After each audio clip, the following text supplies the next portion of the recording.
Hello, I am Jay Chung. I'm a product manager at Intrepid Control Systems assigned to the neoOBD2 line of products. Welcome to the Digital Tech Day session on empowering your vehicle spy scripting using embedded C code interface. So throughout this presentation, I'm going to do a brief overview of what scripting technologies are available using Intrepid software and hardware.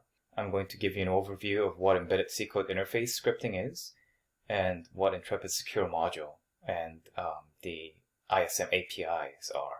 And also, I'm going to give you a demo of setting up our neoOBD2 dev hardware to create an embedded application that bridges the vehicle network to the internet. So what do we mean by scripting with Vehicle Spy and a neoVI? Well, what we mean by scripting here is that you're really programming the Intrepid hardware to do certain tasks. And that task might be simulating an ECU to generate certain sequence of CAN messages, for example, or setting up a gateway that reroutes traffic coming in from a CAN bus to an Ethernet network, or prototyping certain network topology. You can write scripts using Vehicle Spy that can be programmed down to our data logger to enable data logging features. You can create ECU diagnostics scripts that send out request messages and parse out responses for data elements. You can set up, if you're creating automated test benches, you can create scripts to do so as well. And another big portion of our scripting is setting up an ECU flasher script to flash a batch of ECUs in bulk. So looking at how scripting can be set up today, one possible software accelerated method is to use PC-based scripting. In this scenario, there are scripting logics implemented as function blocks in Vehicle Spy, and the function blocks are executed in PC, while Intrepid hardware serves as more or less as a pass-through to specific physical layers that you're interested. And another software accelerated method is to use the C code interface for those of you who are more savvy with coding in C rather than using our function block steps. In this method, you can implement your scripting logic in C, which gets compiled down to a Windows DLL, which then gets attached to the vSpy process when you take vSpy online.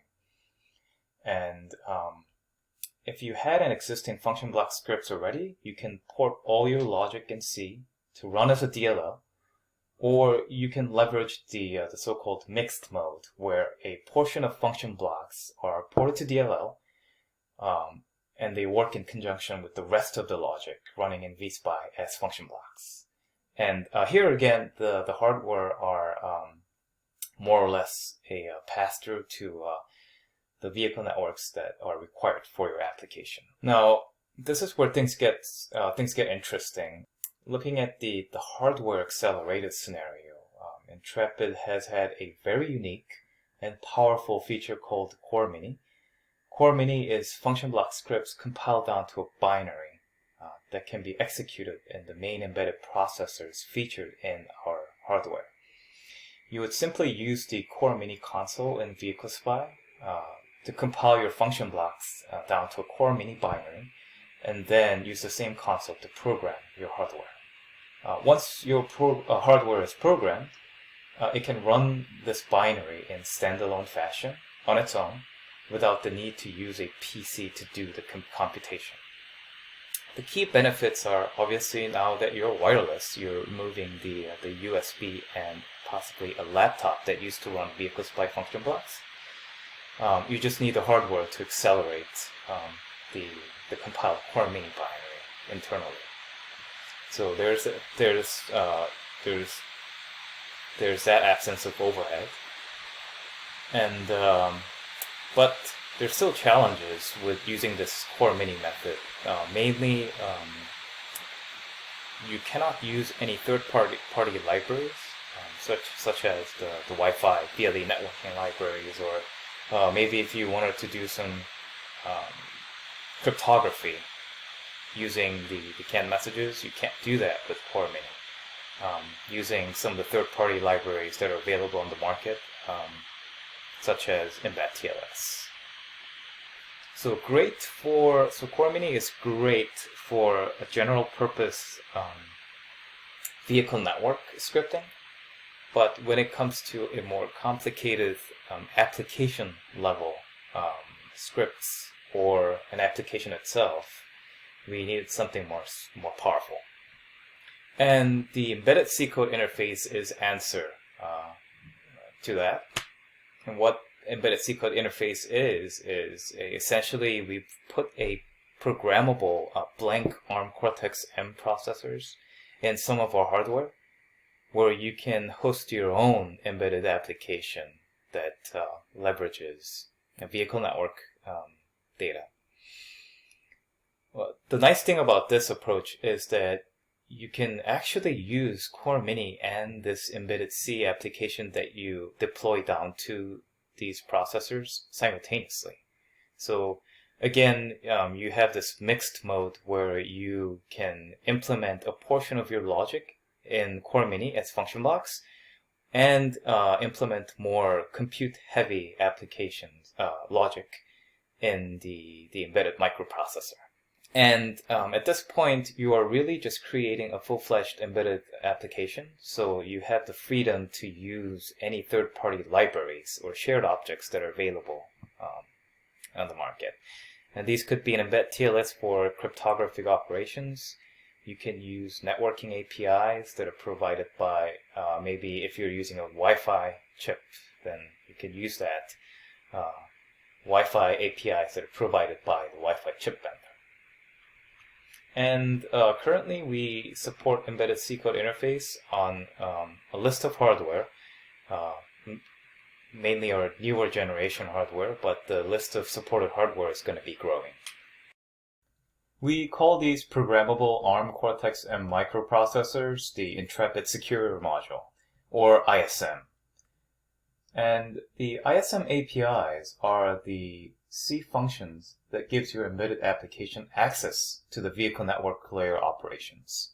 Using the APIs, you can easily construct network messages to be transmitted on the bus and set up C-style callback functions to receive messages of interest for processing. For example, you may want to capture response messages to a diagnostics request message, from which you would pull out the data elements so that they can be sent up to the cloud in an IoT type of applications.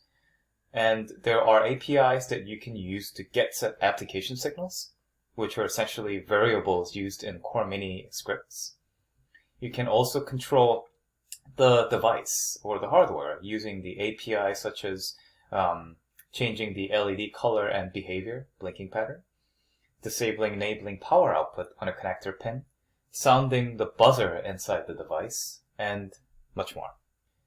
Well, now that you have an understanding of what the embedded C code interface is and how ISM APIs can be used to give access to vehicle network layer operations, let's dive deeper and take a look at how some of our popular hardware products use these features.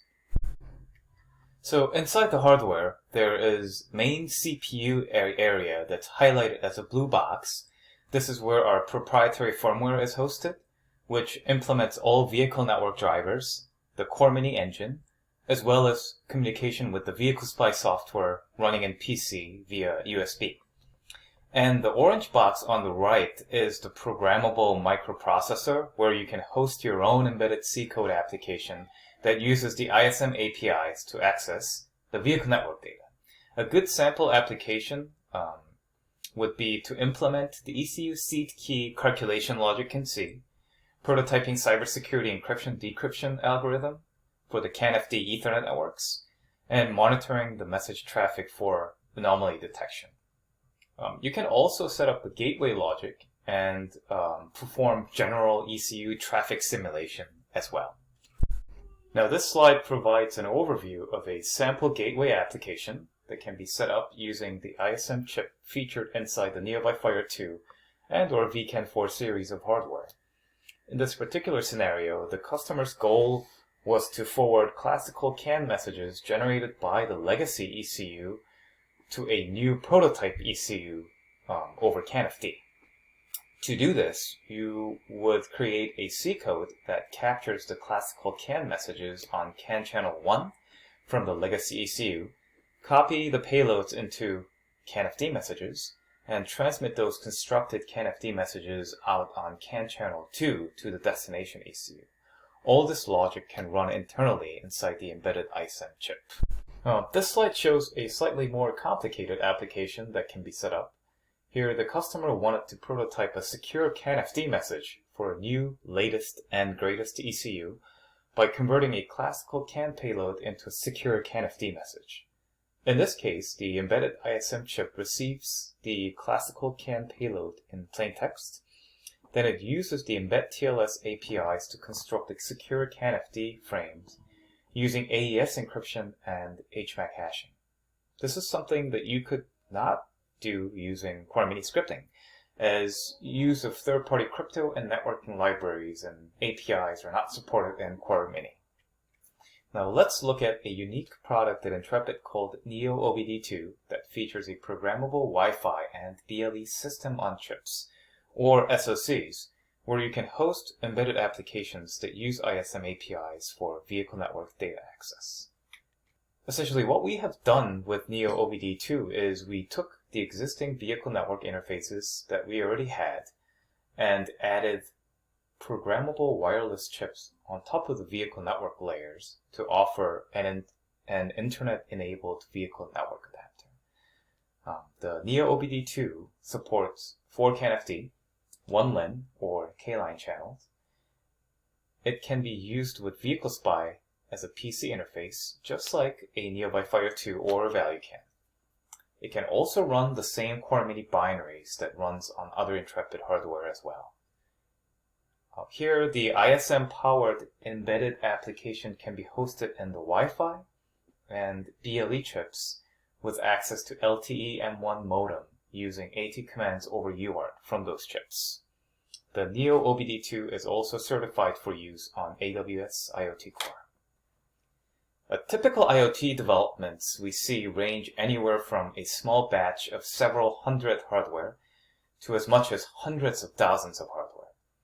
And each customer has their own unique requirements as to how many CAN networks are required, if DOIP is required, and what wireless connectivity is required. So we have designed a development and deployment model that suits all these use cases. The neoOBD2 essentially comes in 2 different flavors, a neoOBD2 dev development board shown on the left box, and a neoOBD2 LC dongles shown on the right. The idea is that you would use the neoOBD2 dev for full-featured development and prototyping work for your own custom application involving any combination of Wi-Fi, BLE, and LTE-M1 connectivity. Then when you have a completed application for launch, you can deploy the application on hundreds of thousands of dongle devices that are lower in cost, which are custom made to meet your requirements and use cases. So here is an overview of what the neoOBD2's architecture looks like. It looks quite similar to the neoVI Fire 2 and Value can 4 architecture that we looked in the previous slide, but on top of what a Value can 4 would offer, you now essentially have the same hardware with your choice of wireless connectivity that you can use to make the data available to public cloud platforms or your own custom servers using the internet, but also to a Bluetooth devices as well. This is a sample application we have built where the neoOBD2 would use the CAN J1979 requests to collect OBD2 PIDs and make those PIDs available as a binary stream via Wi-Fi or LTE-M1 to AWS IoT Core as MQTT messages. Both the vehicle network and the wireless networking operations are happening inside the embedded application running on the Wi-Fi ISM chip on board the device. Okay, now let's look at something fun. I'm going to dive into how we can create an embedded IoT application that targets an ISM-capable hardware called neoOBD2 Dev. I'm in vSpy. If I go to Logon screen, you can see that I have a neoOBD2 device connected to my PC via USB, and my VehicleSpy software sees it. If I go online, as I would with any Intrepid hardware, I'm online, and I currently see that there are 3 CAN messages that I'm receiving through this hardware. Our goal is to make these 3 CAN signals that are embedded inside these 3 messages via Wi-Fi to AWS IoT Core. Alright, I'm going to go offline, go to C code interface view, and add a new project. And I'm going to create a project that targets the Wi-Fi chip on the neoOBD2 device. I click OK, and VehicleSpy is going to automatically generate a Visual Studio project, which I can extend. Now, just to make sure that I can even program a simple embedded application in the first place and get that up and running, I'm just going to create a very simple message generator or message simulation application where I'll be sending a specific CAN message on 100 millisecond interval. So the way I would do that is I'm going to create a generate message object, fill in the ID. I'm going to make that hex 123. I'm going to target HSCAN1 network. The number of data bytes or the payload length or the DLC is going to be 8. And the first byte of the payload, I'm going to make it XXAA in hex. BT data 7, which is going to be the last byte of the payload, I'm going to make it 0xBD in hex. And call this generic message transmit function, which will actually transmit that message out on the physical CAN bus. And setting the count back to 0. Now this loop effectively hits, this function I should say, effectively hits every millisecond by the core ISM process. So what this loop does is, or this logic does, is it's going to be generating this transmit message every 100 milliseconds. So I'm going to compile this simple, very simple embedded application. When I click build in Visual Studio, it actually invokes a makefile that generates that embedded application for ARM Cortex-M4 processor inside the Wi-Fi chip. Oh, okay. So the build was successful, and I should be able to program that embedded binary down together with CoreMini from the CoreMini console. Just clear out whatever we currently have running on the device, and if I click send,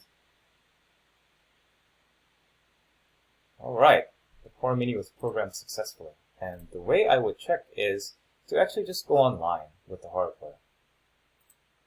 And if I go online, I should be able to see that transmit message, which we constructed in code in C, being transmitted every 100 milliseconds, and that is indeed the case. Alright, so now we have verified that we can actually program an embedded application into the Wi-Fi chip. Now let's add a logic to detect or process these 3 receive messages from code. So the way you do that is from the embedded C code interface project edit window, I'm going to go to messages event and add the 3 receive messages that we're currently seeing. And vSpy conveniently generates a C code stub that you can extend inside the project. So I'm going to just copy this stub, click OK to close, and make sure to hit update support files, which is going to update my Visual Studio project with those credentials. With those information. Now, coming back to my project, I'm going to copy paste my stub here and basically extend this. Now what I'm going to do is I'm going to add some code here in each of these 3 receive message handlers to copy the message that we get and transmit that back out as a different message. And I already have a code block made for that just to save time, so I'm just going to copy paste this. Now if I compile this, it should build properly. Let's wait for it. Yep, there we go. So the project successfully built. Now, when I send this project down we should be able to see more messages on the messages view, and I'll explain what those are. Alright, so you see the neoOBD2 device here in this window again. I'm just going to go ahead and program it.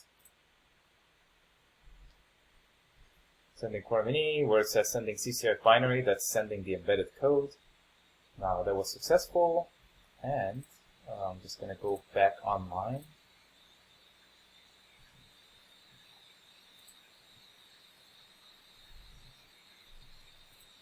And as you can see, as I said, you see more messages here. And what these messages refer to are, as you can see, in the receive message handler, I am copying the speed message and transmitting that back out as a 112 message here. And likewise for the RPM, I am offsetting the arbitration ID by 2 and transmitting that as a 224 message. And for throttle message, similarly, I'm taking 333, offsetting that by 3, and copying the payload content into a 336 message. And this is the 123 report message that we built in the previous part of the demo. And we just go back to the code to verify that. As you can see in this receive event handler, I am taking the content of the message that we just received and create a new message object, offset the ID by 1, and transmit that out on HSKIN1. Now, likewise, for the speed message, the same thing, offset that by 2. And then the throttle message, I'm offsetting that by 3. So now we have verified that both the test code portion and the receive message handlers are all operating or firing properly by the ISM process. Now, what I'm going to do is there's actually a separate IDE or an integrated development environment that's used to create a Wi-Fi application for the Wi-Fi chip on board the hardware called Texas Instrument CC3235.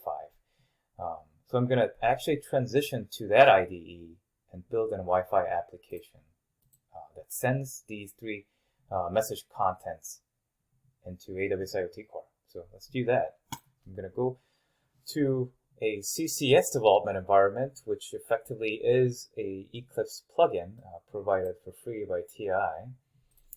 Now, if I build this project, as you can see, contains the same spicecode.c file that I built.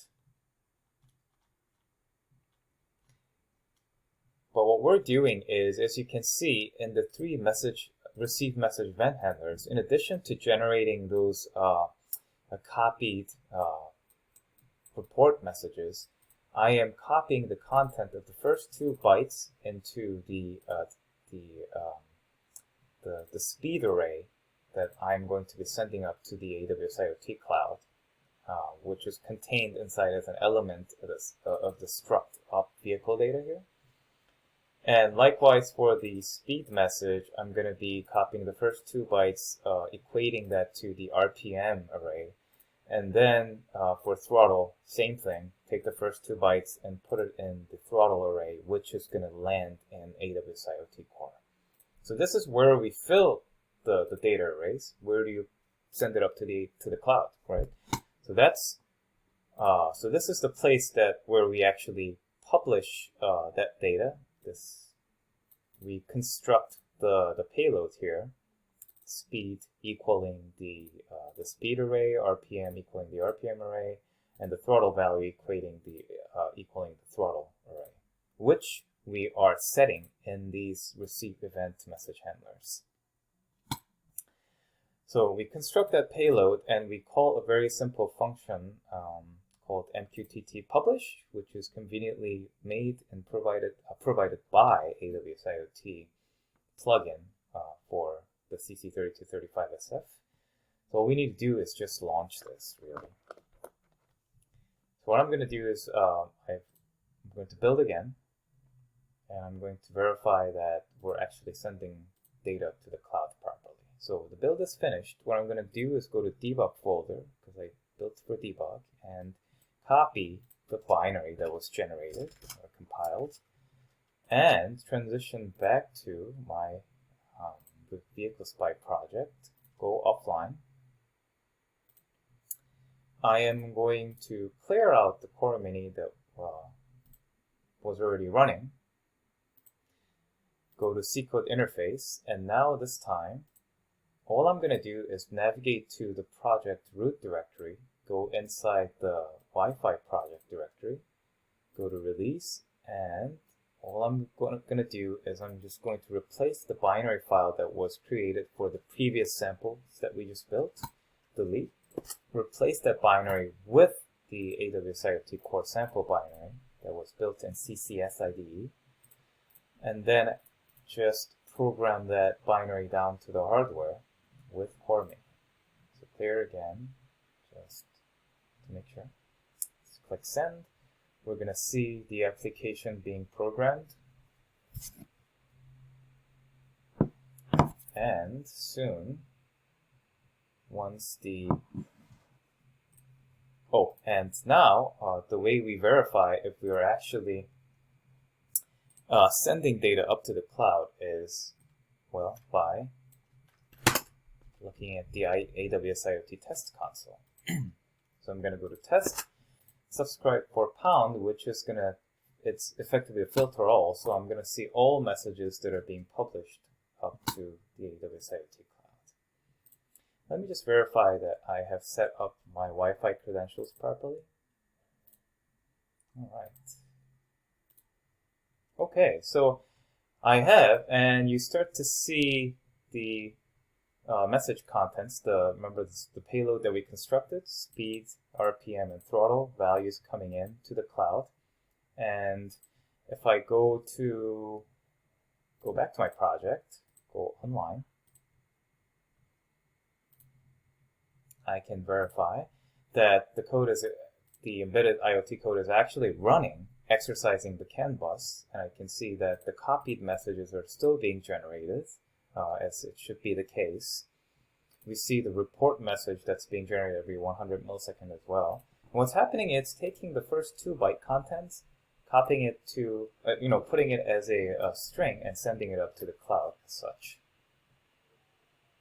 So with that, I'd like to close this Digital Tech Day session. If you have any questions or queries, please feel free to contact Intrepid Control Systems or myself via email at jchung@intrepidcs.com.